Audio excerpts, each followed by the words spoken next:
Hi, my name is Susanna and I am partnering with Kitchen's My Playground. Today we're bringing you a cozy fall recipe, perfect for these chillier months. We are making kielbasa potato soup.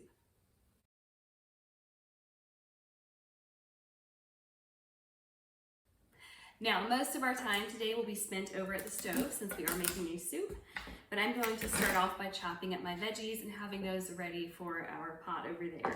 So we've got some celery, some carrots, or a carrot, some potatoes, an onion, and I've got some parsley for the very end. I won't chop that just yet, but I have it handy.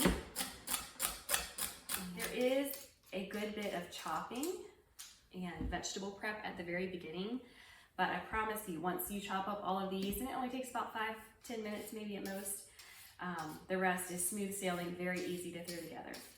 So now I've chopped most of the vegetables up. Some of the potatoes I'm going to actually just chop up while the kielbasa sautés here. But right now I'm slicing up the sausage and I'm going to heat some oil in this pan while I'm slicing this up. So you just want to take some olive oil, put it into a big soup pot on your stove, and I'm going to turn the heat to about medium-high. Just let that olive oil heat up and then we'll add the kielbasa in. The oil is hot. I'm going to add the kielbasa into the pan. And you just want to leave this in here for a few minutes to let it get nice and brown and then remove it from the pan. Okay, our kielbasa is perfectly brown, so I'm going to scoop it out of here and just let it drain on this paper towel in a bowl.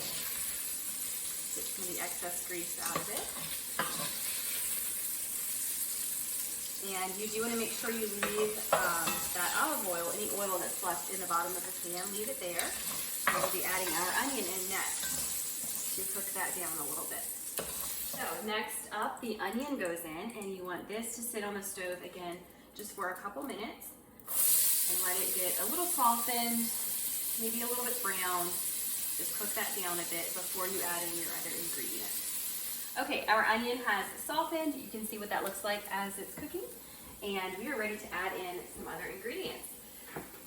First up, we're going to toss in our carrots and celery.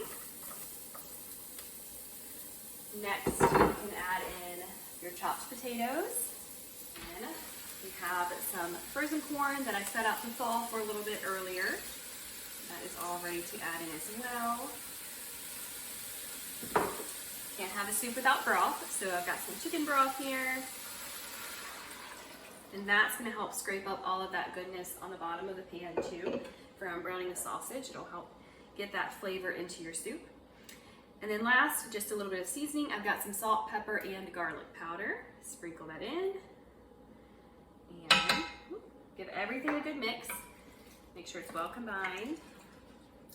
Now this is where it starts to get really easy. All you have to do is wait for this to come to a boil, then reduce the heat to a simmer, cover the pot, and let it sit for about 15 minutes.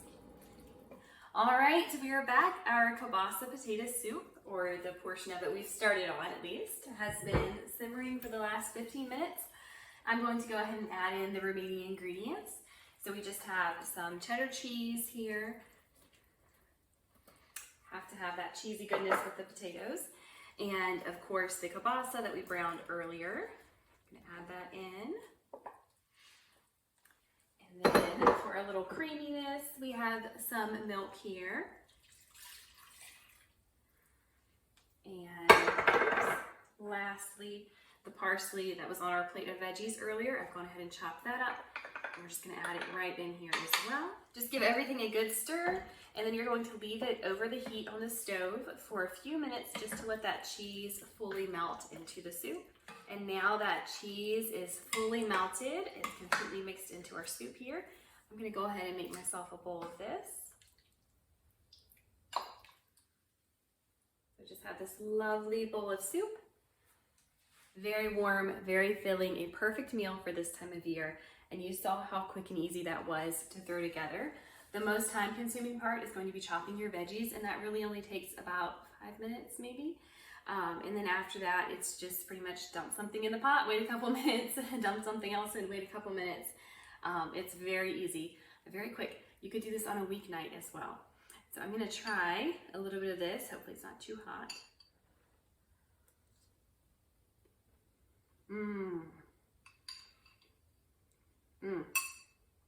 That is so good. So excited for dinner tonight. This is delicious. Definitely give this one a try. This will warm you up on all of those chillier nights we have coming up. Very easy, family-friendly recipe. Be sure to check out the Kitchen is My Playground's blog for the full list of ingredients and measurements. I'll see y'all soon.